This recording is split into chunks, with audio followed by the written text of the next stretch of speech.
Quando peguei o telefone para perguntar ao meu filho, Lucas, a que hora seria o casamento dele, minha nora, Patrícia, me olhou diretamente nos olhos e disse, com um sorriso gelado: "Ah, nós já nos casamos ontem. Convidamos apenas pessoas especiais." As palavras caíram sobre mim como um balde de água fria. Pessoas especiais. Eu, que durante 3 anos paguei o aluguel de R$ 1.500 por mês, que comprei cada móvel da casa deles, que enchi a geladeira quando não tinham nem o que comer, eu não era uma pessoa especial. Fiquei ali parada na sala da minha própria casa, segurando o telefone como se pesasse 1.000 quilos, vendo meu filho evitar meu olhar enquanto Patrícia se ajeitava no sofá que eu lhes comprei.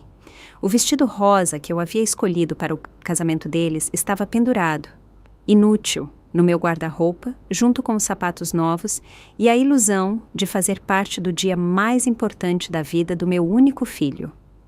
Eu havia gastado R$ 600 naquele vestido, pensando em como ficaria linda nas fotos do casamento de Lucas, fotos nas quais eu nunca apareceria. Durante semanas, eu havia planejado cada detalhe. Eu tinha separado um dinheiro extra para lhes dar R$ 3.000 como presente de casamento. Eu tinha ligado para minha irmã no Rio de Janeiro para contar a boa notícia. Eu tinha limpado minha casa de cima a baixo porque pensei que talvez eles viessem celebrar comigo depois da cerimônia. Tudo isso desmoronou em 1 segundo com aquelas 4 palavras envenenadas. Apenas pessoas especiais. Lucas finalmente levantou os olhos e me disse, com uma voz que soava ensaiada: "Mãe, foi algo íntimo, muito pequeno, só nós dois e as testemunhas." Mas eu sabia que era mentira. Vi as fotos nas redes sociais. Vi os pais de Patrícia posando orgulhosos ao lado dos noivos. Vi os irmãos dela brindando com champanhe. Vi o vestido branco de Patrícia, que eu ajudei a pagar com os R$ 300 que dei para as despesas pessoais dela no mês passado. Vi tudo o que não fui convidada para ver. Uma semana depois, exatamente 7 dias após aquela humilhação, Patrícia me ligou com uma voz completamente diferente. Já não era a mulher segura que me havia excluído do casamento. Agora ela parecia desesperada, quase suplicante. "Dulce, o aluguel está atrasado, o proprietário está nos pressionando e diz que se não pagarmos esta semana, ele vai nos despejar. Você esqueceu de fazer a transferência." A voz dela tremia ligeiramente, como se o mundo estivesse desabando sobre ela. Fiquei em silêncio por alguns segundos, lembrando-me de todas as vezes que havia corrido ao banco para fazer aquela transferência, todas as vezes que havia cancelado meus próprios planos para garantir que eles tivessem um teto, todas as vezes que havia comido feijão com arroz para poder dar-lhes dinheiro para os caprichos deles. E agora, depois de me excluir do momento mais importante de suas vidas, eles tinham a audácia de me ligar como se nada tivesse acontecido. "Patrícia", eu disse, com uma calma que me surpreendeu, "eu não te avisei que só ajudo pessoas especiais?" O silêncio do outro lado da linha foi tão profundo que pude ouvir meu próprio coração batendo. Pela primeira vez em anos, não era eu quem tremia, era ela. "Dulce, não entendo", ela gaguejou. "Sempre fomos especiais para você. Você é como uma segunda mãe para mim." Mentiras. Todas mentiras, envoltas naquela voz doce que ela usava apenas quando precisava de algo. A mesma voz que ela havia usado para me pedir dinheiro para o vestido de noiva, para a lua de mel, para as alianças que eu ajudei a financiar sem saber que jamais veria a cerimônia onde eles as trocariam. Durante tantos anos, vivi com essa sensação constante de pisar em ovos, medindo cada palavra, cada gesto, cada presente, esperando receber uma migalha de carinho do meu próprio filho. Fui a mãe perfeita, a sogra complacente, a provedora silenciosa que nunca protestava quando me tratavam como se eu fosse invisível. Mas aquela frase, "apenas pessoas especiais", despertou algo em mim que estava adormecido há muito tempo. Calculei mentalmente quanto dinheiro eu havia gasto com eles nesses 3 anos. Entre aluguel, comida, presentes, emergências e caprichos, mais de R$ 60.000. R$ 60.000 que tirei da minha aposentadoria, das minhas economias, do dinheiro que meu falecido marido deixou para que eu vivesse tranquila nos meus últimos anos. E tudo para quê? Para ser tratada como uma estranha no dia do casamento do meu próprio filho. Naquela noite, depois de desligar o telefone, sentei na minha cama e chorei. Mas não eram lágrimas de tristeza, Eram lágrimas de raiva, de frustração acumulada, de anos de humilhações engolidas em silêncio. Chorei por todas as vezes que me fizeram sentir que meu amor era um fardo, que minha presença era um estorvo, que meu dinheiro era a única coisa valiosa que eu tinha a oferecer.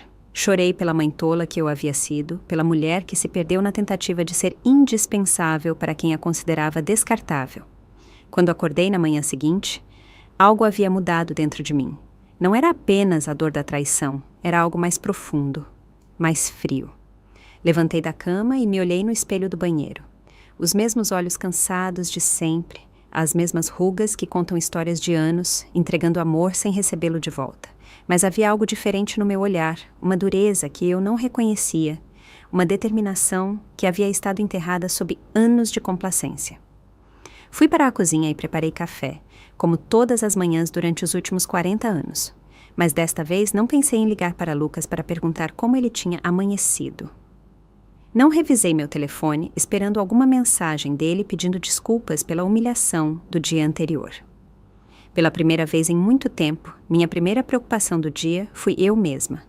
Sentei na mesa, onde tantas vezes havia planejado surpresas para eles, onde havia contado notas para as despesas deles, onde havia chorado em silêncio quando me tratavam com indiferença. Agora, aquela mesa seria testemunha de algo completamente diferente. Peguei minha caderneta de cheques, meus extratos bancários e comecei a fazer cálculos. Eu queria ver com números exatos o tamanho da minha própria estupidez. Aluguel mensal, R$ 1.500 por 36 meses, R$ 45 mil. Comida e despensa. Aproximadamente R$ 500 mensais, R$ 18 mil a mais. Presentes de aniversário, Natal, aniversários de casamento. Pelo menos R$ 9 mil. Emergências médicas de Patrícia, R$ 2.400. O empréstimo para o carro que nunca me devolveram, R$ 7.500. O conserto do ar-condicionado do apartamento deles, R$ 300. Os móveis da sala, R$ 3.600. R$ 102.200. Essa era a cifra exata da minha generosidade. Desperdicei R$ 102.200 que havia tirado da herança do meu marido, da minha aposentadoria, das economias que havia guardado centavo por centavo durante décadas de trabalho honesto. Todo esse dinheiro jogado no lixo para manter confortáveis dois adultos que não conseguiam nem fingir respeito por mim. O telefone tocou e vi o nome de Lucas na tela. Normalmente, eu teria corrido para atender com o coração acelerado, esperando que ele finalmente me pedisse perdão, que me explicasse que tudo tinha sido um mal-entendido. Mas desta vez, deixei tocar uma vez, 2 vezes, 3 vezes. Finalmente parou e eu continuei bebendo meu café como se nada tivesse acontecido.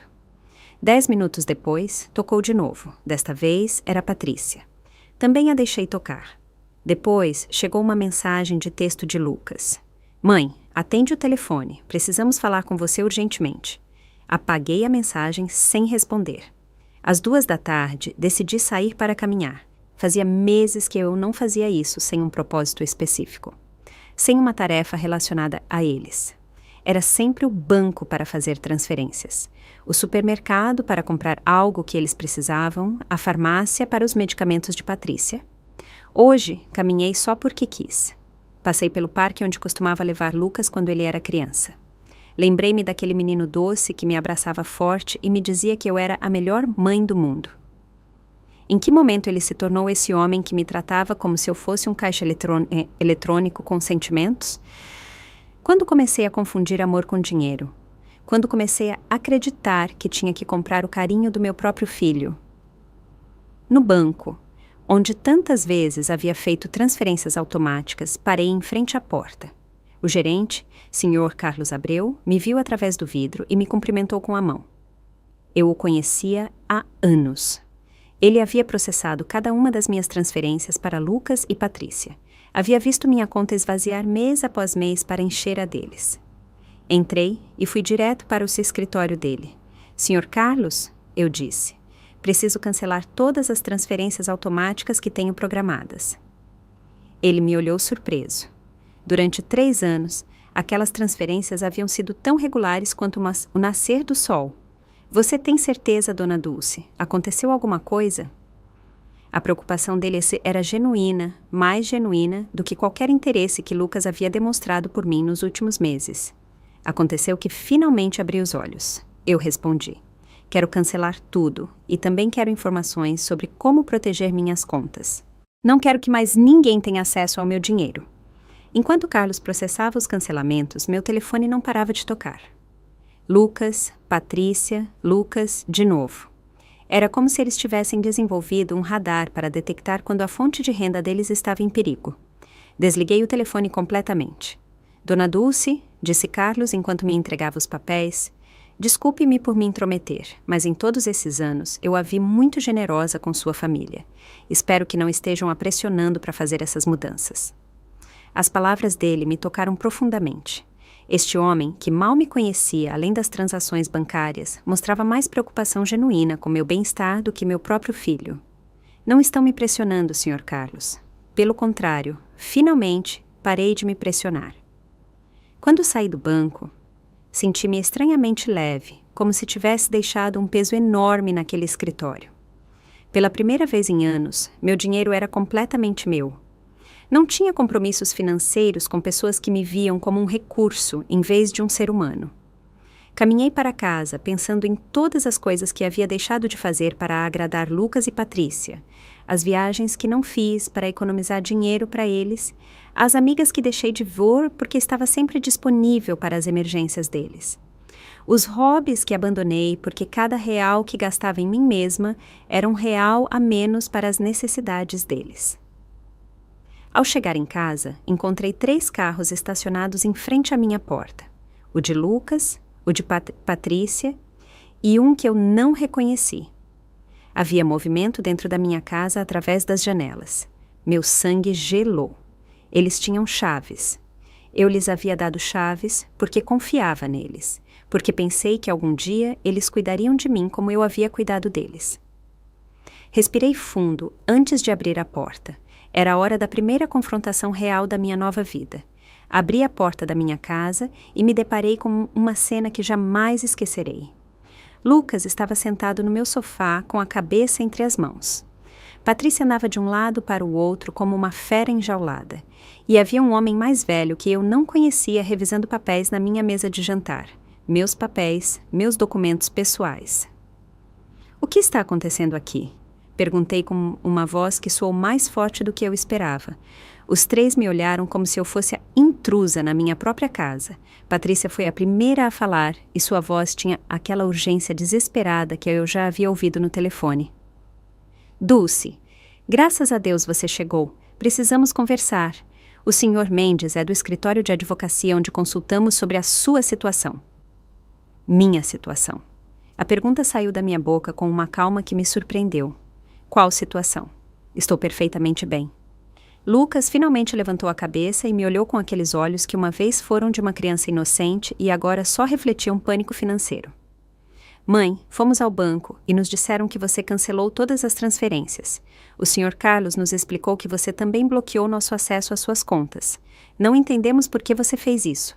O Sr. Mendes, um homem de uns 50 anos com terno cinza e um sorriso que não me inspirava confiança, aproximou-se de mim com a mão estendida.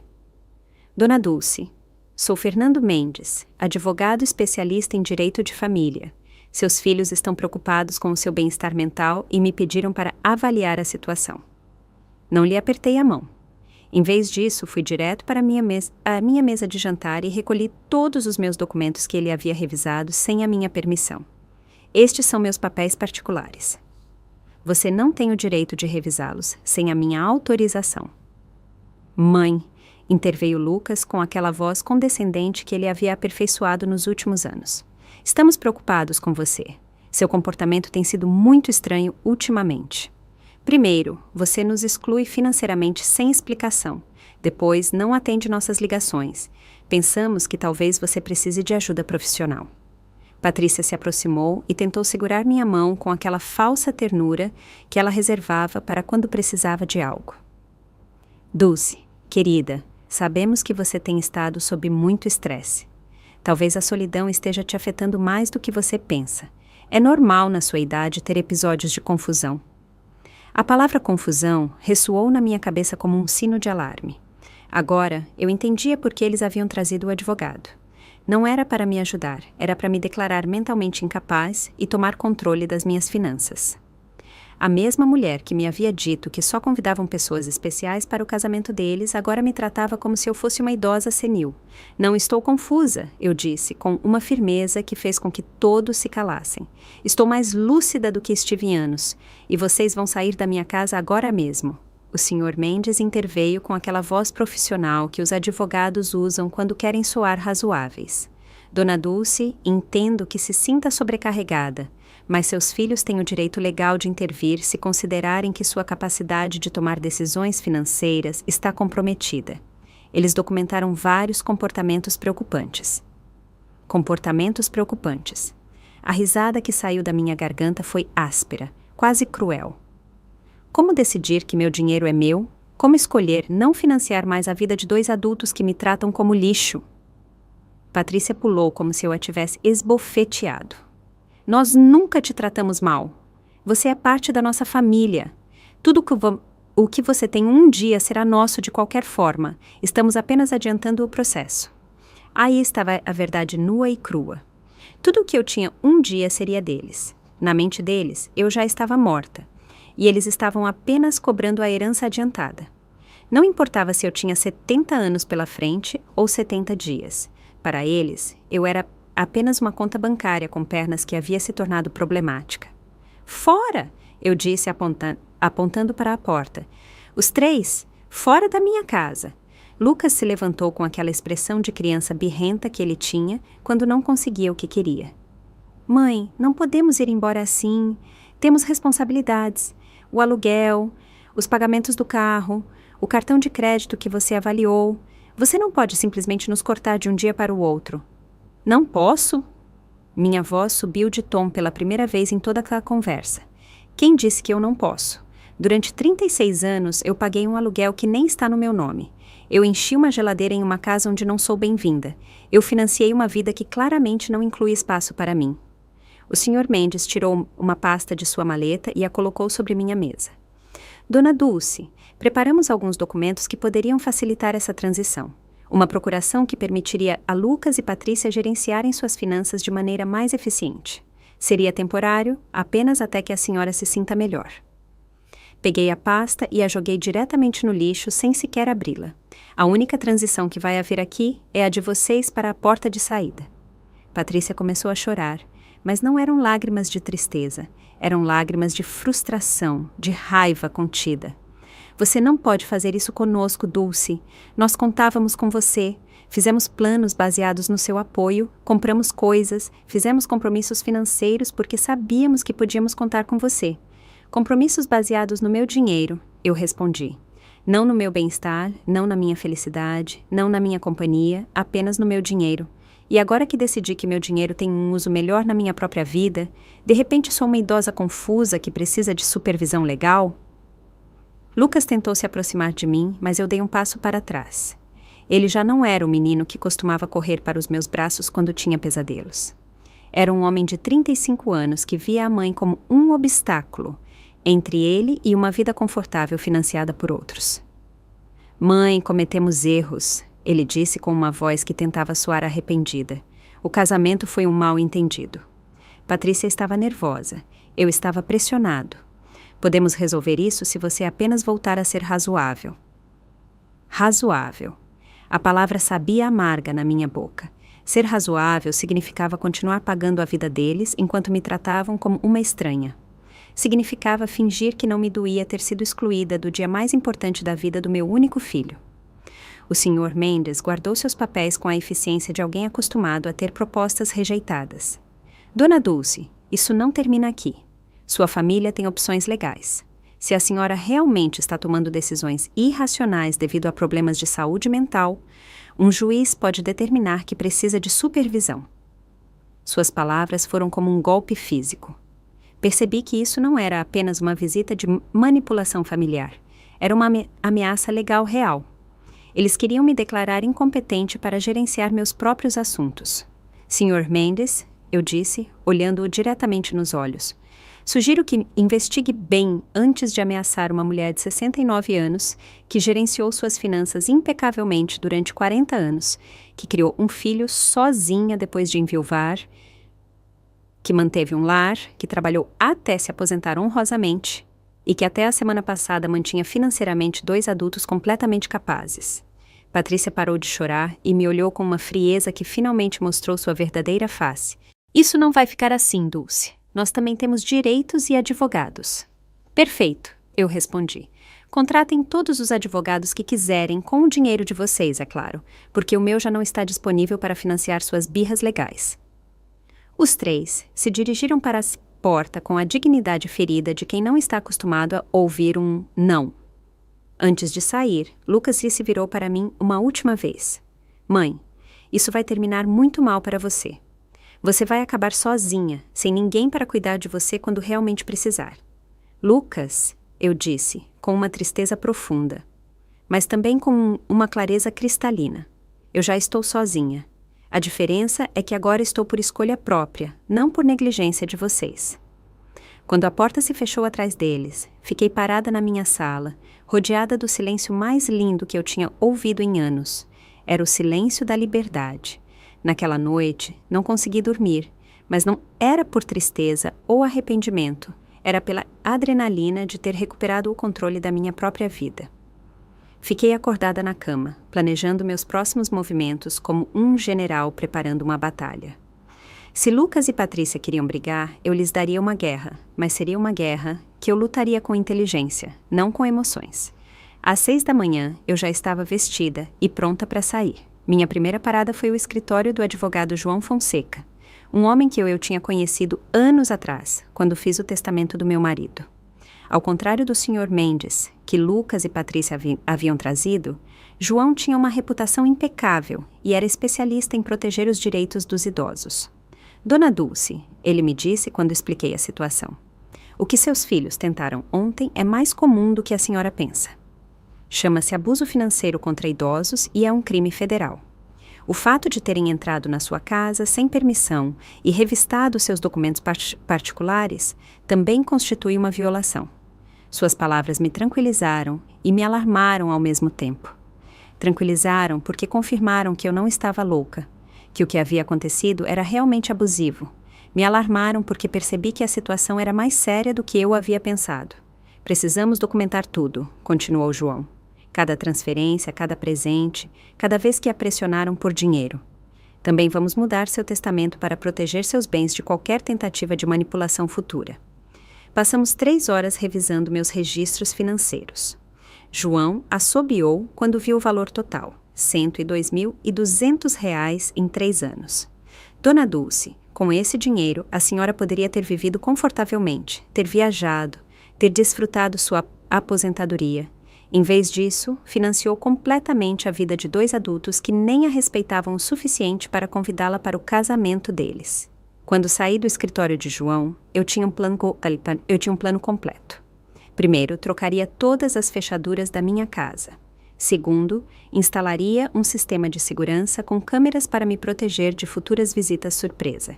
Terceiro, abriria uma nova conta bancária em um banco diferente onde eles não tivessem nenhum contato. E quarto, começaria a viver a vida que eu havia adiado durante anos. Minha próxima parada foi a loja de ferragens.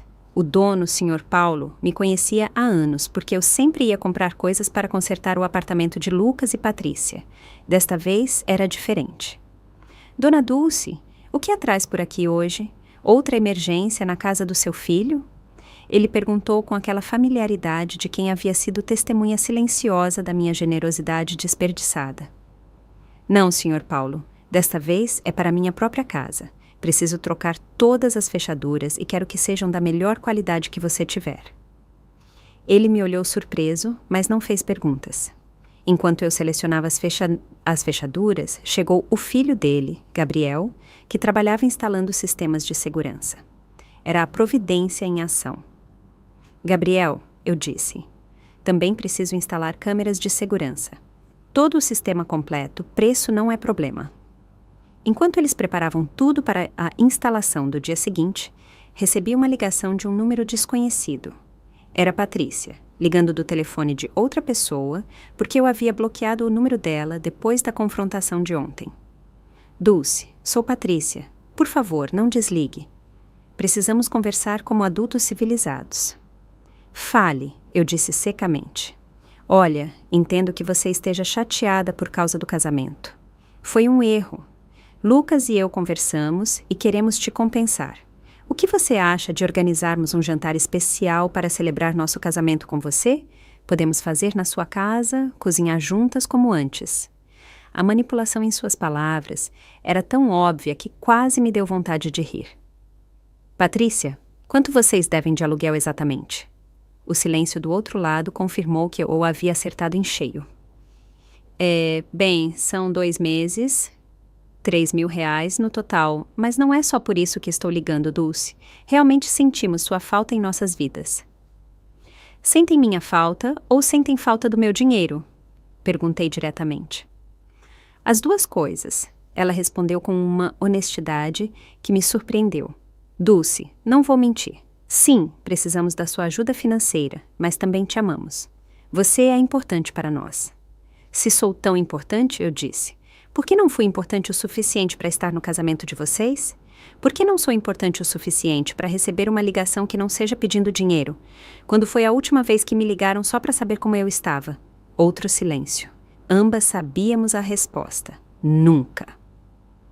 Patrícia, vou te explicar algo uma única vez. Durante 3 anos, vocês me trataram como um caixa eletrônico com sentimentos. Me usaram, me ignoraram, me humilharam e finalmente me insultaram da pior maneira possível. Agora que o dinheiro acabou, de repente descobrem que me amam. Dulce, por favor, eu a interrompi. Não há por favor que valha. Vocês fizeram sua escolha quando decidiram que eu não era especial o suficiente para estar no casamento de vocês. Agora, eu estou fazendo a minha. Desliguei o telefone e o apaguei completamente. Não queria mais interrupções durante meu dia de libertação. Naquela tarde, fui ao salão de beleza onde não ia há mais de 1 ano. Eu sempre cancelava minhas consultas porque Lucas ou Patrícia precisavam de algo urgente, ou porque o dinheiro que eu tinha guardado para mim acabava sendo uma emergência deles. Dona Dulce! Gritou Cíntia, minha cabeleireira favorita. Que surpresa! Pensei que tinha se esquecido de nós. Não me esqueci, Cíntia. Só me esqueci de que eu também mereço ser cuidada. Fiz o tratamento completo. Corte, cor, manicure, pedicure. Pela primeira vez em anos, gastei dinheiro em mim mesma sem sentir culpa. Enquanto Cíntia trabalhava no meu cabelo, ela me contou sobre a vida dela, seus filhos, seus sonhos. Era refrescante ter uma conversa que não girava em torno das necessidades de Lucas e Patrícia. A senhora está linda, Dona Dulce, ela me disse quando terminou. Mas mais do que isso, a senhora está livre. Aconteceu algo bom? Sim, Cíntia. Finalmente aprendi a dizer não. Quando cheguei em casa naquela tarde, havia um carro estacionado em frente à minha porta que eu não reconheci. Meu coração acelerou por um momento, pensando que talvez Lucas e Patrícia tivessem voltado com reforços. Mas, quando me aproximei, vi que era uma mulher mais velha sentada nos degraus da minha entrada. Dona Dulce? Ela perguntou quando desci do carro. Sim, sou eu. Em que posso ajudar? Sou Renata Viana. Moro na casa ao lado. Há anos somos vizinhas, mas nunca tivemos a oportunidade de conversar. Ontem ouvi vozes muito altas na sua casa e fiquei preocupada. Está tudo bem? A preocupação genuína dela me tocou profundamente. Ali estava uma estranha mostrando mais interesse no meu bem-estar do que meu próprio filho. Entre, Dona Renata. Vou preparar um café e vou te contar uma história que você não vai acreditar. Enquanto preparava café, contei a ela toda a situação. Renata me ouviu sem interromper, assentindo de vez em quando. E quando terminei meu relato, seus olhos estavam cheios de lágrimas. Dona Dulce, ela me disse, a senhora fez a coisa certa. Eu passei por algo similar com minha filha há 5 anos. Também pensava que era minha obrigação financiar a vida adulta dela. Também acreditava que se eu não lhes desse dinheiro, eles não me amariam. O que aconteceu? Cortei o dinheiro deles quando percebi que só me ligavam quando precisavam de algo. No começo, foi terrível. Me ameaçaram, me chantagearam emocionalmente, tentaram me fazer sentir culpada, mas, depois de 6 meses, minha filha ligou para se desculpar de verdade. Agora, temos uma relação real baseada em amor, não em dinheiro. Suas palavras me deram esperança e me confirmaram que eu havia tomado a decisão correta. Você acha que Lucas e Patrícia vão entender algum dia? Talvez sim, talvez não, ela respondeu honestamente. Mas isso não é mais responsabilidade sua, Dona Dulce. Sua responsabilidade agora é viver sua própria vida. Naquela noite, pela primeira vez em 3 anos, fui dormir sem me preocupar se Lucas e Patrícia tinham dinheiro para o aluguel, para a comida, para os caprichos deles. Fui dormir pensando em mim mesma, nos meus planos, no meu futuro, e dormi melhor do que em anos. No dia seguinte, Gabriel e Sr. Paulo chegaram às 8 da manhã para trocar as fechaduras e instalar o sistema de segurança. Enquanto trabalhavam, meu telefone não parava de tocar, de números desconhecidos.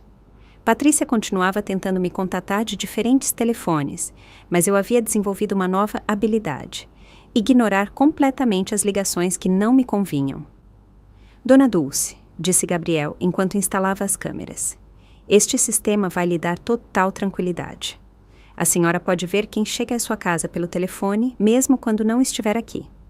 E se alguém entrar sem permissão, uma alerta é enviada automaticamente para a polícia. A ironia não me escapou. Eu estava instalando um sistema de segurança para me proteger do meu próprio filho, mas já não me doía como antes. Era simplesmente uma medida prática para manter minha nova paz. Enquanto eles trabalhavam, decidi fazer algo que eu não fazia há anos: ligar para minha irmã, Bianca, no Rio de Janeiro. Havíamos perdido contato porque toda vez que falávamos, eu acabava contando a ela sobre as conquistas de Lucas e Patrícia, sobre quanto dinheiro eu havia gasto com eles, sobre o orgulho que eu tinha de poder ajudá-los. Agora, percebia que nossas conversas haviam se tornado relatórios financeiros disfarçados de notícias familiares. Dulce, respondeu Bianca surpresa. Mana, como você está? Faz meses que não falamos. Estou bem, Bianca, melhor do que bem. Na verdade, estou ligando para te contar que finalmente recuperei a sanidade. Contei a ela toda a história desde o começo. O casamento secreto, a humilhação, a visita com o advogado, minha decisão de cortar o financiamento. Bianca me ouviu em silêncio e, quando terminei, sua resposta me surpreendeu. Dulce, mana, já era a hora. Toda vez que falávamos, me partia o coração te ouvir se gabar de quanto dinheiro você tinha dado a eles, como se o amor fosse medido em reais. Eu queria te dizer algo, mas não sabia como. O que você queria me dizer? Que Lucas nunca falava de você com carinho quando eu o via nas reuniões de família. Era sempre: minha mãe me ajudou com isso, ou minha mãe me comprou aquilo, mas nunca sinto falta da minha mãe, ou eu amo muito minha mãe. Era como se você fosse um serviço, não uma pessoa. Suas palavras me doeram, mas era uma dor necessária, como quando o médico limpa uma ferida infectada. Dói, mas faz parte da cura. Sabe o que mais me chamava a atenção? Continuou Bianca. Patrícia sempre falava de você no futuro. Quando a Dulce não estiver mais aqui, vamos poder reformar a casa dela, ou quando herdarmos, vamos investir no negócio, como se estivessem esperando você morrer para começar a viver de verdade. Essa revelação me atingiu como um balde de água fria. Não só me viam como um caixa eletrônico, mas como um obstáculo temporário entre eles e o dinheiro. Enquanto eu me desdobrava para fazê-los felizes, eles planejavam o futuro sem mim. Depois de desligar com Bianca, fiquei sentada na minha cozinha, processando toda aquela informação. 45 anos de casamento com um homem que me amou de verdade. 35 anos criando um filho sozinha depois de enviuvar. E 3 anos financiando 2 adultos que me viam como um estorvo milionário. A campainha tocou e vi nas câmeras novas que era Renata com uma xícara nas mãos. Abri a porta e ela me ofereceu café fresco. Pensei que você poderia precisar de companhia depois de tudo o que me contou ontem. Ela disse com aquele sorriso genuíno que eu já havia começado a lhe apreciar. Sentamos na minha sala e Renata me contou mais detalhes de sua própria experiência. Minha filha me dizia exatamente as mesmas coisas que Patrícia diz a você. Você é como uma segunda mãe para mim. Somos especiais para você. Algum dia tudo será nosso de qualquer forma. São frases ensaiadas, Dona Dulce. Eles as aprendem no manual de manipulação emocional. Você acha que existe esse manual? Perguntei meio brincando. Não oficialmente, mas parece que todos leem do mesmo livro. O capítulo 1 é: faça-a se sentir indispensável. O capítulo 2 é: crie emergências financeiras constantes. O capítulo 3 é: se ela resistir, questione a saúde mental dela. Nós rimos, mas era uma risada amarga. Era engraçado e trágico, ao mesmo tempo reconhecer padrões tão previsíveis no comportamento de nossos próprios filhos. Renata, você alguma vez se sentiu culpada por cortar o dinheiro? Todos os dias, durante os primeiros 3 meses, ela respondeu honestamente, mas depois comecei a ver os resultados. Minha filha teve que conseguir um segundo emprego. O marido dela parou de jogar golfe todos os fins de semana e começou a procurar trabalho extra. Aprenderam a viver dentro de suas possibilidades e, mais importante, aprenderam que eu era uma pessoa, não um recurso. Naquela tarde, decidi fazer algo que eu vinha adiando há anos: visitar o túmulo do meu marido. Eu sempre encontrava desculpas para não ir porque Lucas ou Patrícia precisavam de algo, ou porque o dinheiro do táxi era melhor investido em alguma de suas emergências. O cemitério estava tranquilo e bonito. O túmulo de Roberto parecia um pouco negligenciado porque fazia meses que eu não ia limpá-lo. Sentei na grama ao lado de sua lápide e falei com ele como se estivesse vivo. Roberto, meu amor, acho que me perdi por um tempo. Depois que você se foi, coloquei toda a minha energia em Lucas. Queria ser a melhor mãe do mundo para compensar, de alguma forma, ele ter crescido sem pai. Mas acho que no processo me esqueci de ser eu mesma. Nosso filho se tornou alguém que eu não reconheço. Ou talvez sempre tenha sido assim, e eu não quis ver.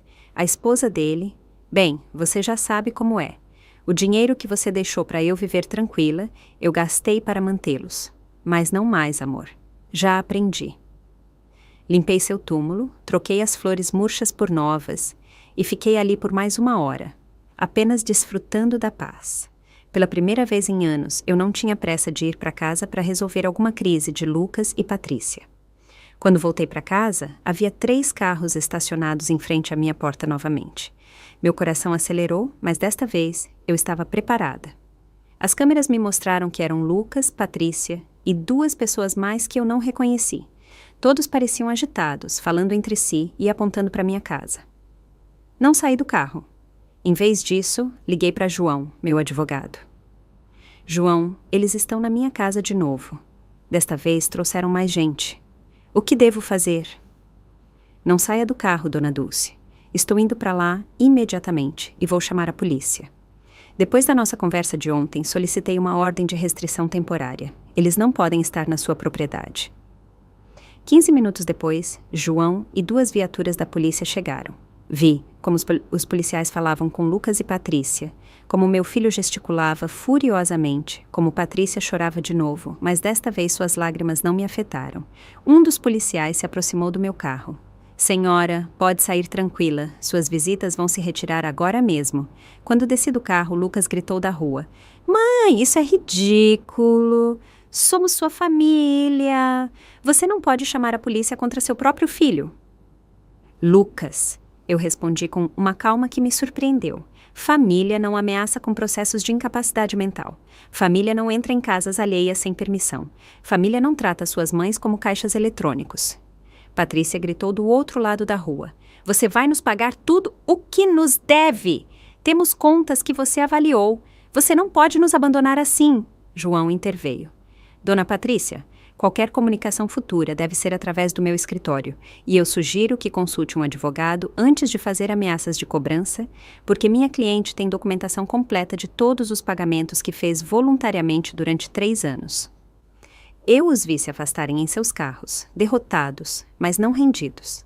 Eu sabia que isso não havia terminado, mas pela primeira vez, nesta situação, eu me sentia confiante. Eu tinha ajuda profissional, tinha apoio emocional de Renata e, mais importante, tinha clareza mental sobre o que estava certo e o que estava errado. Naquela noite, Renata me convidou para jantar em sua casa. Conheci sua filha, que havia vindo visitá-la, e pude ver com meus próprios olhos como era uma relação familiar saudável. Elas falavam com respeito, perguntavam genuinamente sobre suas vidas, riam juntas. A filha não pediu dinheiro nem uma única vez durante toda a noite. Isso é o que eu queria com Lucas. Eu confessei a Renata quando a filha dela se foi. E talvez um dia você tenha, ela respondeu. Mas primeiro, ele tem que aprender que você é uma pessoa que merece respeito, não apenas uma fonte de renda. Pela primeira vez em semanas, fui dormir sentindo-me esperançosa sobre o futuro. Os dias seguintes foram estranhamente pacíficos.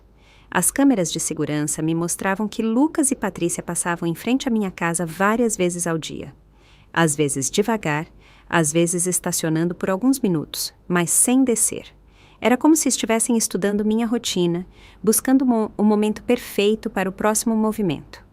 João havia me aconselhado a documentar cada uma dessas visitas, então eu mantinha um registro detalhado com datas e horas.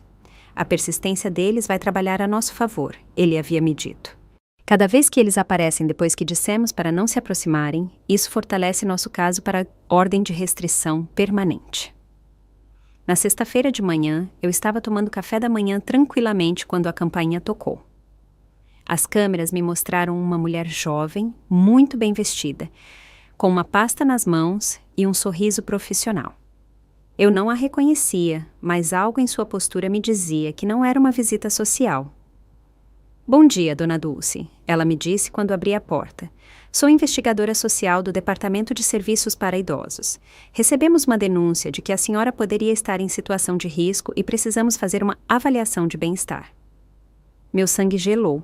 Lucas e Patrícia haviam escalado a situação. Já não eram apenas ameaças de advogados particulares. Agora, eles haviam envolvido o governo. Posso ver sua identificação? Perguntei, tentando manter a calma.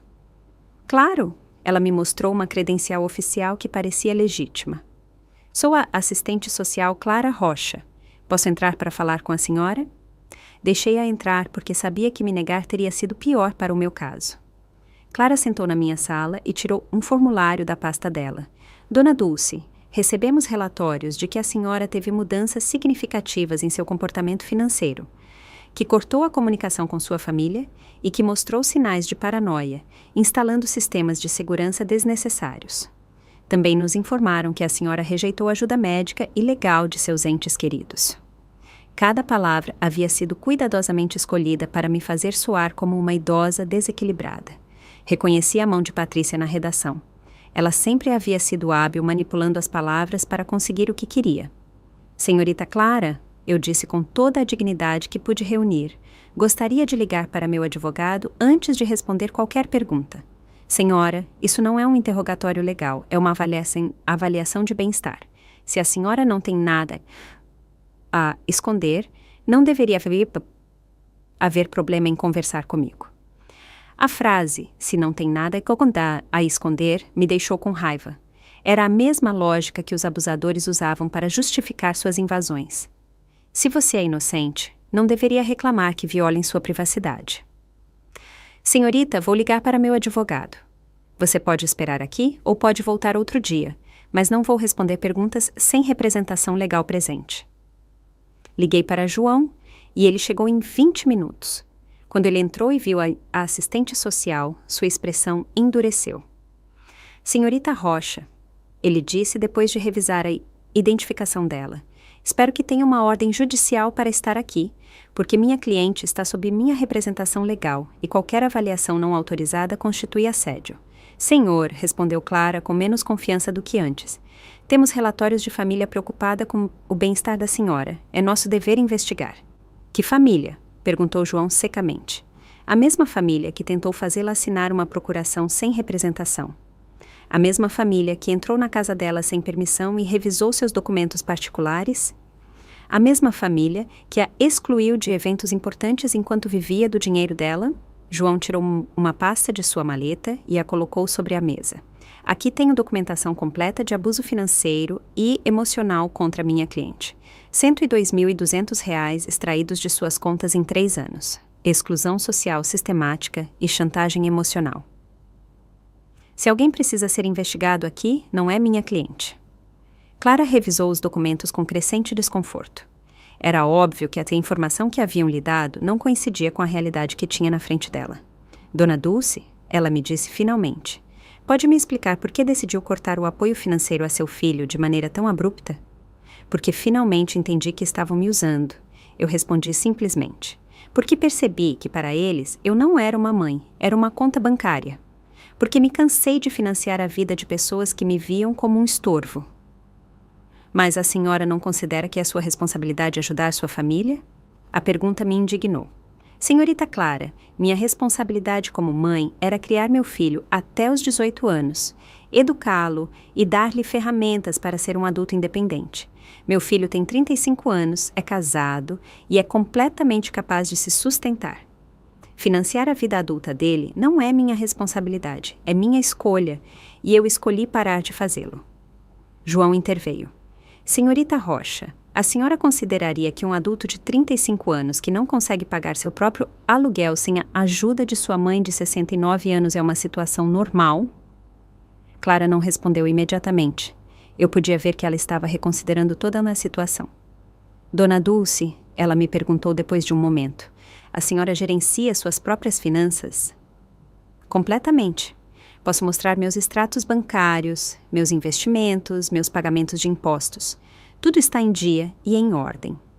Vive independentemente? Como pode ver, mantenho minha casa limpa, cuido-me fisicamente, gerencio meu próprio transporte, tenho relações sociais saudáveis com meus vizinhos. Toma medicamentos? Apenas vitaminas e suplementos. Não tenho condições médicas que exijam medicação. João acrescentou. Minha cliente acaba de passar por avaliações médicas completas como parte do nosso processo legal. Está em perfeito estado de saúde mental e física. Clara fechou sua pasta e suspirou. Dona Dulce, com base nesta conversa e na documentação que revisei, não vejo evidências de que a senhora esteja em risco ou precise de intervenção. Vou fechar este caso. Depois que ela se foi, João e eu ficamos em silêncio por alguns minutos. Dulce, ele me disse finalmente. Isso vai continuar escalando. Lucas e Patrícia não vão parar até recuperarem acesso ao seu dinheiro. Precisamos nos preparar para o próximo movimento. Naquela tarde, enquanto refletia sobre a visita da assistente social, percebi algo importante. Eu já não me sentia como uma vítima, me sentia como uma mulher que havia tomado controle de sua vida e que estava disposta a defendê-la. Liguei para Bianca para contar o que havia acontecido. Dulce, mana, ela me disse depois de ouvir tudo. Você percebe o que mais me impressiona nesta história? Não é o quão mal Lucas e Patrícia se comportaram, é o quão forte você se tornou. Suas palavras me tocaram profundamente. Ela tinha razão. Há um mês, a visita de uma assistente social teria me devastado. Teria me feito duvidar de mim mesma. Teria me feito considerar voltar a financiar Lucas e Patrícia apenas para evitar problemas. Mas agora, eu estava firme em minhas decisões. Naquela noite, Renata veio me visitar com uma garrafa de vinho. Dona Dulce, quero celebrar com a senhora. Celebrar que hoje resistiu a outro ataque à sua liberdade e saiu vitoriosa. Cada vez que a senhora se mantém firme, se torna mais forte. Brindamos por minha nova força, por minha nova vida, pela liberdade que eu havia esperado sem saber durante anos. Renata, eu disse enquanto bebíamos nosso vinho, você acha que algum dia vou parar de sentir falta do Lucas que ele era quando criança? Provavelmente não, ela respondeu honestamente. Mas você vai parar de permitir que essa nostalgia a mantenha prisioneira do Lucas que ele é agora. Suas palavras encerravam uma sabedoria profunda. Eu podia amar o menino que havia sido meu filho sem permitir que o adulto abusivo em que ele havia se transformado continuasse me machucando. Naquela noite, dormi profundamente, sabendo que a cada dia eu me tornava mais forte, mais independente, mais livre. Lucas e Patrícia podiam continuar tentando me manipular, chantagear ou assustar, mas eles já haviam perdido seu poder sobre mim. Minha nova vida estava apenas começando. 2 semanas se passaram sem notícias de Lucas e Patrícia, e eu comecei a acreditar que talvez eles tivessem aceitado a realidade. Mas em uma terça-feira de manhã, enquanto regava as plantas do meu jardim, vi um carro desconhecido estacionar em frente à minha casa. Desceu um homem mais velho de terno e uma mulher jovem com pastas. Meu coração acelerou, mas já não com medo, e sim com indignação. Quantas vezes mais eles tentariam a mesma coisa? O homem se aproximou da minha porta com um sorriso que não chegava aos olhos. Dona Dulce Medeiros, ele disse. Sou o Dr. Ricardo Silveira, psiquiatra geriátrico. Esta é minha assistente, a doutora Patrícia. Coincidência de nome com a nora. Sua família nos contratou para fazer uma avaliação do seu estado mental. Não preciso de avaliação psiquiátrica, eu disse, do meu jardim, sem me aproximar. E vocês estão em propriedade privada sem autorização. Senhora, insistiu o Dr. Silveira. Seu filho está muito preocupado com a senhora. Diz que teve mudanças drásticas de personalidade, comportamentos irracionais com dinheiro e episódios de paranoia. Uma avaliação simples poderia resolver todas essas preocupações. A doutora Patrícia acrescentou com voz melosa. É só uma conversa, dona Dulce. Se a senhora está bem, como diz, a avaliação confirmará e sua família ficará tranquila. Reconheci imediatamente a tática. Era a mesma que Patrícia, minha nora, havia usado. Se não tem nada a esconder, não deveria ter problema. Mas eu já não era a mesma mulher ingênua de há um mês. Doutor Silveira, eu disse com autoridade. Tenho 69 anos e gerenciei meus assuntos independentemente durante toda a minha vida adulta. Não vou me submeter a avaliações psiquiátricas porque meu filho não gosta que eu tenha parado de financiar a vida dele. Senhora, entendemos sua resistência, disse a doutora Patrícia, com aquela voz condescendente que usam com crianças pequenas. Mas a avaliação é para o seu próprio bem. Meu próprio bem. A risada que saiu da minha garganta foi amarga. Sabem o que era para o meu próprio bem? Parar de pagar o aluguel de 2 adultos que me tratavam como lixo? Sabem o que mais era para o meu próprio bem? Instalar câmeras para me proteger de familiares que entram na minha casa sem permissão. Nesse momento, João chegou em seu carro. Ao vê-lo, o Dr. Silveira e a doutora Patrícia trocaram olhares desconfortáveis. Dr. Silveira, disse João depois de descer. Espero que tenha uma ordem judicial para estar aqui, porque, caso contrário, está violando a ordem de restrição que temos contra a família de minha cliente. Nós não somos família, respondeu o doutor defensivamente. Somos profissionais de saúde mental, contratados por familiares preocupados. Contratados por familiares que têm ordem de não se aproximar de minha cliente, replicou João secamente. O que vocês estão fazendo se chama assédio, por interposta pessoa, e é igualmente ilegal. João tirou seu telefone e chamou a polícia. Oficial, preciso que venham retirar 2 pessoas da propriedade de minha cliente. Estão violando uma ordem de restrição. Enquanto esperávamos a polícia, o Dr. Silveira tentou justificar sua presença. Dona Dulce, seu filho nos mostrou evidências preocupantes. Contas médicas não pagas, medicamentos acumulados, comportamentos erráticos com dinheiro. Doutor, eu o interrompi. Meu filho mentiu para o senhor. Não tenho contas médicas pendentes porque não estou doente. Não tenho medicamentos acumulados porque não tomo medicamentos. E meus comportamentos com dinheiro são perfeitamente racionais. Parei de doá-lo a pessoas que me maltratavam. Mas e senhora? Insistiu a doutora Patrícia. Sua família diz que a senhora ameaçou deserdá-los completamente. Que mudou seu testamento sem consultar ninguém. Claro que mudei meu testamento. Minha voz subiu de tom pela primeira vez em toda uma conversa. Por que vou deixar minha herança para pessoas que me excluem dos momentos importantes de suas vidas? Por que vou premiar o abuso com dinheiro? Chegaram 2 viaturas da polícia e o oficial Oliveira, que já conhecia a situação por visitas anteriores, aproximou-se do Dr. Silveira. Doutor, preciso que se retire desta propriedade imediatamente. Esta senhora tem uma ordem de proteção vigente. Oficial, somos profissionais de saúde. Não estamos violando nenhuma lei. Sim, estão violando, interveio João. Estão aqui como representantes de pessoas que estão proibidas de se aproximar de minha cliente. É assédio indireto. O Dr. Silveira e a doutora Patrícia se foram resmungando. Mas antes de entrar no carro, a doutora Patrícia me gritou. Dona Dulce, sua família só quer ajudá-la. Não permita que a isolem das pessoas que a amam. As pessoas que me amam não tentam me declarar louca para roubar meu dinheiro. Gritei de volta. Depois que eles se foram, João e eu sentamos na minha sala para planejar o próximo passo. Dulce, isso já saiu do controle. Lucas e Patrícia estão gastando dinheiro que não têm contratando profissionais para tentar declará-la incompetente. Isso significa que estão desesperados. O que mais eles podem fazer? Podem tentar um processo de interdição. É caro e difícil de ganhar, mas se conseguirem um juiz simpático e um psiquiatra disposto a testemunhar a favor deles, poderiam conseguir que lhe fosse nomeado um tutor. A ideia me aterrorizou. Eles poderiam tirar o controle do meu dinheiro. Eles podem tentar, mas temos evidências sólidas de que a senhora está completamente sã e de que eles são motivados por ganância, não por preocupação genuína. Naquela tarde, liguei para Bianca para desabafar. Mana, ela me disse depois de ouvir meu relato, você se dá conta do quão longe eles estão dispostos a ir por dinheiro? Estão arriscando relações familiares, gastando com advogados e médicos, destruindo sua própria reputação, tudo para recuperar o acesso à sua conta bancária. Suas palavras me fizeram refletir. Lucas e Patrícia haviam revelado sua verdadeira natureza completamente. Não havia volta. Não havia possibilidade de reconciliação genuína.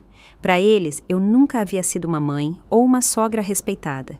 Sempre havia sido apenas dinheiro com pernas. Essa revelação, embora dolorosa, também foi libertadora.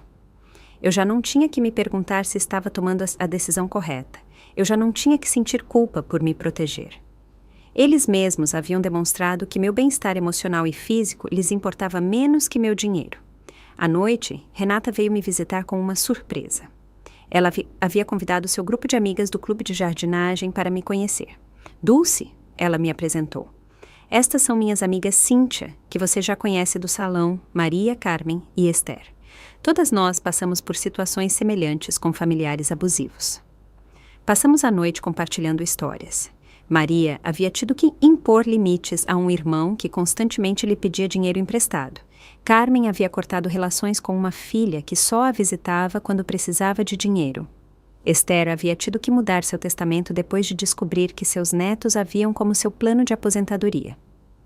O que mais me dói, eu confessei, não é perder o dinheiro que lhes dei, é perceber que nunca tive o amor que pensei que tinha. Dulce, me disse Esther com a sabedoria de seus 80 anos, o amor verdadeiro não se compra nem se vende. Se você tinha que pagar por ele, nunca foi real. Suas palavras foram como um bálsamo para minha alma ferida. Ela tinha razão. Eu havia estado comprando atenção, não amor. Eu havia estado financiando uma ilusão. Sabem o que descobri? Eu disse às minhas novas amigas. Que a solidão rodeada de gente que não te ama é pior do que a solidão de estar sozinha. Pelo menos agora, quando estou sozinha, estou em boa companhia. Todas riram e brindamos a nossa nova sabedoria. Naquela noite, depois que minhas novas amigas se foram, sentei no meu jardim para pensar. As estrelas brilhavam mais do que nunca. Ou talvez eu as estivesse vendo com olhos mais claros. Pela primeira vez na minha vida adulta, eu estava completamente sozinha financeiramente. Eu não tinha dependentes, não tinha responsabilidades econômicas com ninguém mais do que comigo mesma. E, em vez de me assustar, essa realidade me emocionava. Eu podia viajar se quisesse, podia reformar minha casa, podia comprar roupas bonitas, podia doar para instituições de caridade que me importavam, podia investir no meu próprio futuro em vez de financiar o presente de pessoas ingratas. A liberdade tinha gosto de esperança e pela primeira vez em anos eu tinha vontade de planejar meu futuro. Um mês depois da visita do psiquiatra, pensei que finalmente havia vencido a guerra. Eu havia me estabelecido em uma rotina linda. Tomava café da manhã tranquila, lendo o jornal. Cuidava do meu jardim, almoçava com Renata ou alguma de minhas novas amigas e à tarde me dedicava a atividades que havia abandonado durante anos. Eu havia retomado a pintura, algo que me apaixonava antes de me tornar a financeira pessoal de Lucas e Patrícia. Mas em uma quinta-feira de manhã, enquanto pintava umas flores no meu cavalete novo, João chegou à minha casa com uma expressão sombria que me gelou o sangue. Dulce, precisamos conversar. Lucas e Patrícia apresentaram uma ação formal de interdição no juizado de família. Estão pedindo que lhe seja nomeado um tutor legal. As palavras caíram sobre mim como pedras.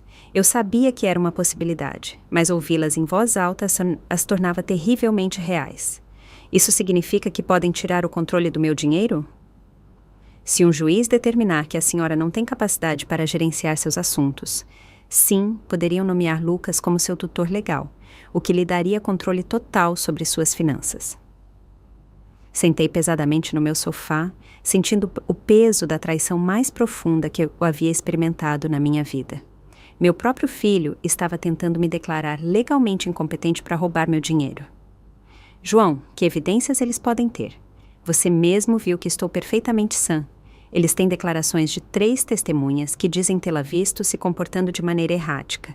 Também apresentaram contas médicas que, segundo eles, a senhora não pagou, e medicamentos que supostamente está acumulando sem tomar. Mas isso é mentira! Não tenho contas médicas pendentes nem medicamentos acumulados. Eu sei, Dulce, mas eles fabricaram evidências convincentes. Também tem a declaração do Dr. Silveira dizendo que a senhora se recusou a cooperar com uma avaliação psiquiátrica, o que eles interpretam como evidência de deterioração mental. A manipulação era diabólica. Eles haviam transformado minha recusa em me submeter a um exame desnecessário em evidência de doença mental. Haviam usado meu instinto de me proteger contra eles como prova de que eu precisava de proteção. Quem são as 3 testemunhas? João consultou seus papéis. Patrícia, claro, um vizinho chamado Sr. Oliveira e alguém que diz ser seu farmacêutico, Dr. Souza. Sr. Oliveira era o vizinho do outro lado da rua, um homem desagradável que sempre tivera problemas comigo, porque minhas amigas às vezes estacionavam em frente à casa dele. Dr. Souza era de fato meu farmacêutico, mas eu não entendia o que ele poderia ter dito contra mim. Preciso falar com o Dr. Souza, eu disse a João. Algo não está certo aí. Fomos juntos à farmácia naquela mesma tarde. Dr. Souza me recebeu com surpresa e nervosismo. Dona Dulce, que prazer vê-la. Como está? Dr. Souza, me disseram que o senhor assinou uma declaração dizendo que eu tenho comportamentos erráticos com meus medicamentos. Seu rosto ficou vermelho como um tomate. Dona Dulce, sua nora veio há algumas semanas perguntando sobre seus medicamentos. Ela me disse que estava preocupada porque a senhora estava agindo estranho. E o que o senhor disse a ela? Expliquei que a senhora mal compra vitaminas e aspirinas ocasionais, que não tem prescrições médicas regulares, mas ela insistiu que isso era prova de que a senhora não estava cuidando de sua saúde adequadamente. João interveio. Dr. Souza, o senhor assinou algum papel? Ela trouxe um documento que dizia que eu confirmava que a dona Dulce tinha padrões irregulares de compra de medicamentos. Pensei que era para seguro médico ou algo assim. Não sabia que era para um processo. Meu próprio farmacêutico havia sido enganado para assinar algo que não entendia completamente. A manipulação de Patrícia não tinha limites. Dr. Souza, eu disse, preciso que o senhor escreva uma declaração explicando exatamente o que aconteceu e esclarecendo que eu não tenho problemas com medicamentos. Claro, dona Dulce, sinto-me terrível por este mal-entendido. Depois da farmácia, fomos confrontar o senhor Oliveira. Quando batemos na porta, ele nos recebeu com hostilidade evidente. O que querem, senhor Oliveira? Disse João. Entendo que o senhor assinou uma declaração sobre o comportamento da minha cliente. Sim, e eu fiz. Essa mulher é louca. Ela tem agido estranho há semanas. Pode ser mais específico sobre quais comportamentos observou? Instalar câmeras como se vivesse em zona de guerra, ter gente estranha a visitando a toda hora, gritar na rua com sua família. Percebi que o senhor Oliveira havia interpretado tudo fora de contexto. As câmeras eu instalei para me proteger. A gente estranha eram minhas novas amigas. Os gritos foram quando defendi minha casa das invasões de Lucas e Patrícia. Senhor Oliveira, eu disse, o senhor sabe por que eu instalei as câmeras? Não, nem me interessa. Para me proteger do meu filho e da minha nora, que entravam na minha casa sem permissão e me ameaçavam. Isso é o que uma louca diria, ele respondeu com crueldade. Não havia como argumentar com ele. Seu depoimento era baseado em observações superficiais, interpretadas com malícia. Naquela noite, João e eu sentamos para planejar nossa defesa. Dulce, precisamos de nossa própria avaliação psiquiátrica. Tenho uma colega, a doutora Helena Costa, que é especialista em avaliações de capacidade mental. Ela pode confirmar oficialmente que a senhora está completamente sã. E se Lucas e Patrícia subornaram o juiz? E se nada disso importar porque eles já decidiram me declarar incompetente? Dulce, o sistema legal não é perfeito, mas também não é completamente corrupto. Temos evidências sólidas de sua competência mental e das motivações financeiras deles. Vamos lutar contra isso. No dia seguinte, fui à consulta com a doutora Costa. Era uma mulher de uns 50 anos com olhos gentis, mas perspicazes. Dona Dulce, vou fazer uma série de perguntas e testes para avaliar sua capacidade mental. Leve seu tempo e responda honestamente. Durante 2 horas, ela me fez perguntas sobre minha memória, minha capacidade de raciocínio, minha compreensão financeira, minha saúde emocional. Também me fez testes cognitivos e me pediu para resolver problemas matemáticos e lógicos. Dona Dulce, ela me disse no final, seus resultados estão muito acima da média para sua idade.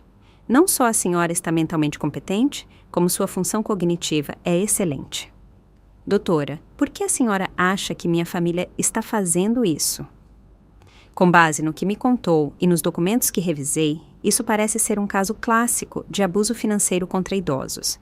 Infelizmente, é mais comum do que as pessoas pensam. Saí da consulta sentindo-me validada, mas também triste. A confirmação profissional da minha sanidade mental era um alívio, mas também confirmava que a batalha legal era real e necessária.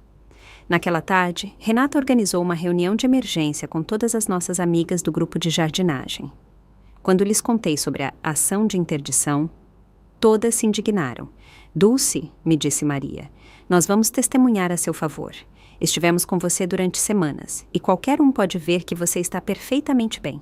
Melhor do que bem, acrescentou Carmen. Você está mais lúcida e mais forte do que muitas mulheres de 40 anos que eu conheço. Esther, com sua sabedoria de 80 anos, me tomou as mãos. Dulce, minha filha, o que seus filhos estão fazendo não é novo. Durante gerações, filhos gananciosos tentaram declarar seus pais loucos para ficar com o dinheiro deles. Mas você tem algo que muitas dessas vítimas não tinham: documentação, apoio legal e amigas que podem testemunhar por você. Suas palavras me deram esperança. Eu não estava sozinha nesta batalha. Eu tinha um exército de mulheres fortes que haviam visto minha transformação em primeira mão. Sabem o que é o mais triste de tudo isso? Eu disse. Que Lucas e Patrícia estão dispostos a destruir qualquer possibilidade de reconciliação futura por dinheiro. Mesmo se eu estivesse disposta a perdoar tudo o que aconteceu antes, isso já não tem volta. E talvez isso seja o melhor, me respondeu Cíntia. Pelo menos agora você sabe exatamente quem eles são e pode agir de acordo. Naquela noite, pela primeira vez desde que essa pesadela começou, chorei de verdade, não por tristeza, mas por luto.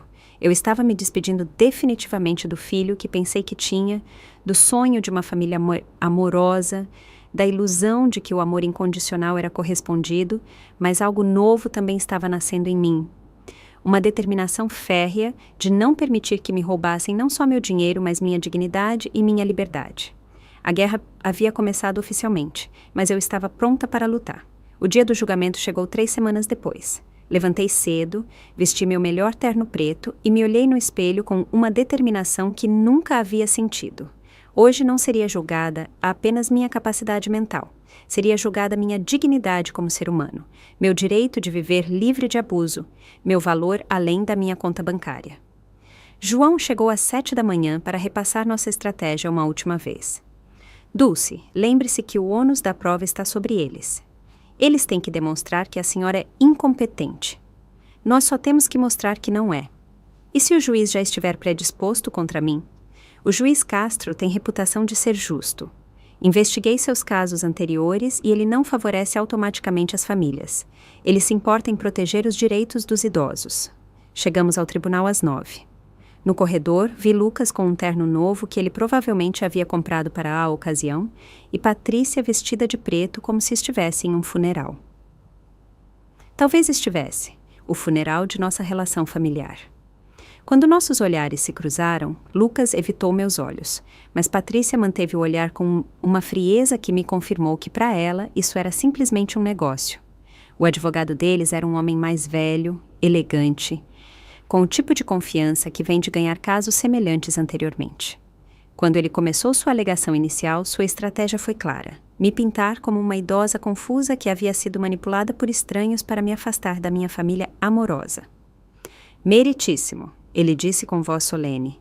A dona Dulce Medeiros tem mostrado uma deterioração mental evidente nos últimos meses. Ela cortou todo o apoio financeiro à sua família sem explicação racional. Ela instalou sistemas de segurança desnecessários devido à paranoia e se isolou de seus entes queridos sob a influência de vizinhos e advogados que claramente estão se aproveitando de sua condição vulnerável. Cada palavra havia sido cuidadosamente escolhida para fazer com que meu empoderamento soasse como demência, que minha liberdade soasse como manipulação externa. Em seguida, chamaram suas testemunhas. Patrícia foi a primeira a depor e sua atuação foi digna de um Oscar. Ela chorou ao descrever como eu havia mudado completamente, como eu havia me tornado hostil e paranoica, como eu havia me isolado da família que me amava. Meritíssimo, ela disse com voz embargada. Dulce sempre foi como uma segunda mãe para mim. Ver sua deterioração mental tem sido devastador. Só queremos ajudá-la a receber o cuidado que precisa. Mentiras envoltas em lágrimas convincentes. Quando João a interrogou, as rachaduras em sua história começaram a aparecer. Dona Patrícia, pode dizer ao tribunal quando foi a última vez que ligou para minha cliente sem ser para pedir dinheiro? Patrícia gaguejou. Bem, nós sempre conversávamos sobre muitas coisas. Pode dar uma data específica? Não me lembro de datas exatas, mas é certo que a senhora e seu marido se casaram sem convidar minha cliente. Foi uma cerimônia muito pequena. É certo que, quando minha cliente perguntou sobre o casamento, a senhora lhe disse que haviam convidado apenas pessoas especiais? Patrícia ficou vermelha. Essas palavras foram tiradas de contexto. Qual seria o contexto correto para dizer à sua sogra que ela não é uma pessoa especial? Ela não conseguiu responder convincentemente. Lucas foi o próximo. Vê-lo no banco das testemunhas, jurando dizer a verdade enquanto se preparava para mentir sobre minha saúde mental, foi um dos momentos mais dolorosos da minha vida. Este era o menino que eu havia criado sozinha, a quem eu havia dedicado minha vida inteira. Minha mãe sempre foi muito generosa conosco, ele testemunhou. Mas ultimamente ela se tornou errática e irracional. Acreditamos que ela está sendo manipulada por pessoas que estão se aproveitando dela. Quando João o interrogou, a máscara caiu completamente. Senhor Lucas, quanto dinheiro recebeu de sua mãe nos últimos 3 anos? Não sei a quantia exata. 300 mil reais lhe parece aproximadamente correto? Talvez. Ela sempre foi generosa. E quantas vezes visitou sua mãe sem pedir dinheiro? O silêncio foi ensurdecedor. É certo que a senhora e seu esposo entraram na casa de minha cliente sem permissão e revistaram seus documentos particulares? Estávamos preocupados com ela. É certo que trouxeram um advogado para pressioná-la a assinar uma procuração? Queríamos ajudá-la a gerenciar suas finanças. Aos 35 anos, o senhor precisa da ajuda de sua mãe de 69 anos para pagar seu aluguel? Lucas não conseguiu responder com dignidade. O senhor Oliveira testemunhou sobre meus supostos comportamentos erráticos. Mas quando João lhe perguntou sobre os detalhes, ele admitiu que nunca havia falado comigo diretamente e que toda a sua informação era baseada em observações superficiais. O Dr. Silveira testemunhou que minha recusa em me submeter a uma avaliação era evidência de deterioração mental. Mas João apresentou a documentação de nossa avaliação com a doutora Costa, que contradizia completamente suas conclusões. Então chegou a nossa vez. João chamou primeiro o Dr. Souza, meu farmacêutico, que explicou como havia sido enganado para assinar uma declaração que deturpava meus hábitos de compra de medicamentos. A doutora Costa testemunhou sobre meu excelente estado mental, apresentando os resultados dos testes cognitivos que haviam sido impecáveis. O Sr. Carlos, do banco, testemunhou sobre minha competência financeira, explicando que minhas decisões de cancelar transferências automáticas haviam sido completamente racionais e processadas corretamente.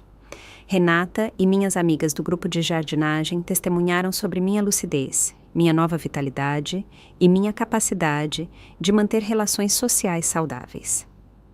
Finalmente, chegou a minha vez de testemunhar.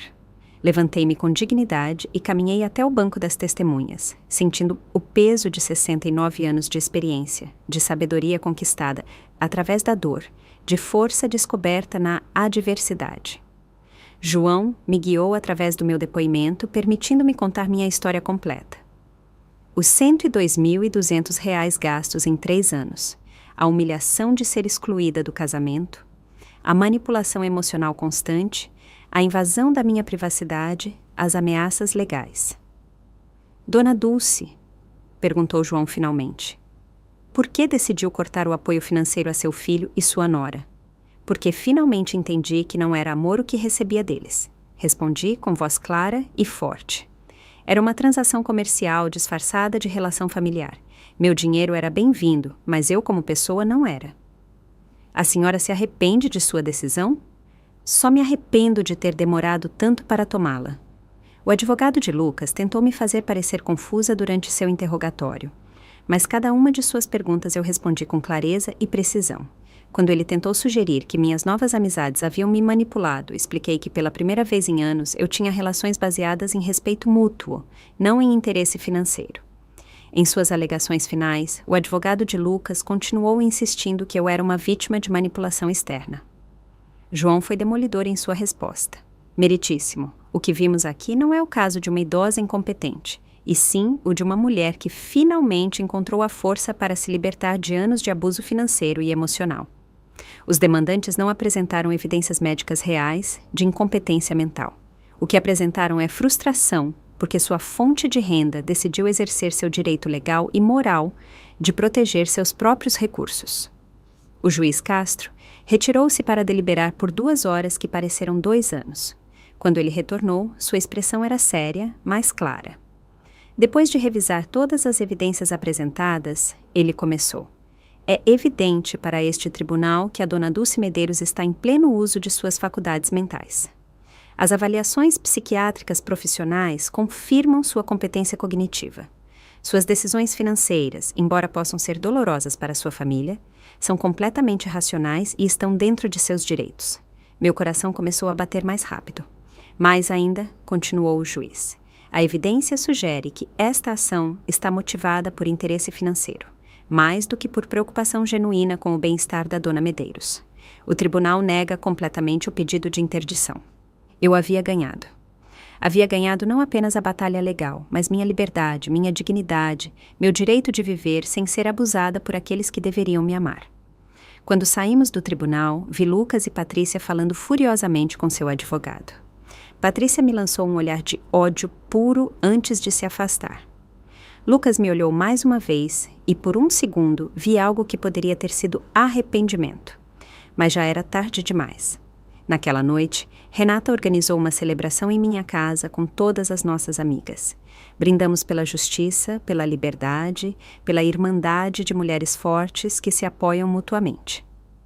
Dulce, me disse Esther, hoje você não só ganhou um processo, você ganhou sua vida de volta. Ela tinha razão. Pela primeira vez em anos, o futuro me pertencia completamente. Eu podia viajar, podia amar, podia criar, podia viver sem medo, sem culpa, sem manipulação. 3 meses depois, vendi minha casa e me mudei para um lindo apartamento perto do centro da cidade. Doei metade do meu dinheiro para organizar organizações que protegem idosos do abuso familiar. Com a outra metade, comecei a viver a vida que sempre quis. Viajei para a Europa, fiz aulas de arte, me juntei a grupos de voluntariado. Nunca mais tive notícias de Lucas e Patrícia. Ouvi, por terceiros, que eles haviam tido que se mudar para um apartamento menor e que Patrícia havia conseguido trabalho pela primeira vez em anos. Talvez a adversidade lhes ensinasse o que minha generosidade nunca pôde, o valor do trabalho honesto e da independência. Algumas noites, quando olho as estrelas do meu novo balcão, penso na mulher que eu era há 1 ano, temerosa, manipulada, acreditando que tinha que comprar amor. Essa mulher está morta e em seu lugar nasceu alguém que entendeu uma verdade fundamental. O amor verdadeiro nunca tem preço e a liberdade nunca é cara demais. Meu nome é Dulce, tenho 70 anos e finalmente aprendi que a pessoa mais importante que eu tenho que amar e proteger sou eu mesma. Se você gostou da minha história, pode me apoiar fazendo uma doação. Assim eu consigo escrever muitas outras histórias como essa. Muito obrigado desde já. E você? O que faria no lugar dessa pessoa? Quero muito saber a sua opinião, então escreve aqui nos comentários. Fico sempre curioso para saber o que vocês acham. E me conta também onde você ouviu essa história. Se quiser ouvir mais histórias de vida como essa, curte o vídeo e se inscreve no canal. Tem muitas outras esperando por você. Um grande abraço e até a próxima!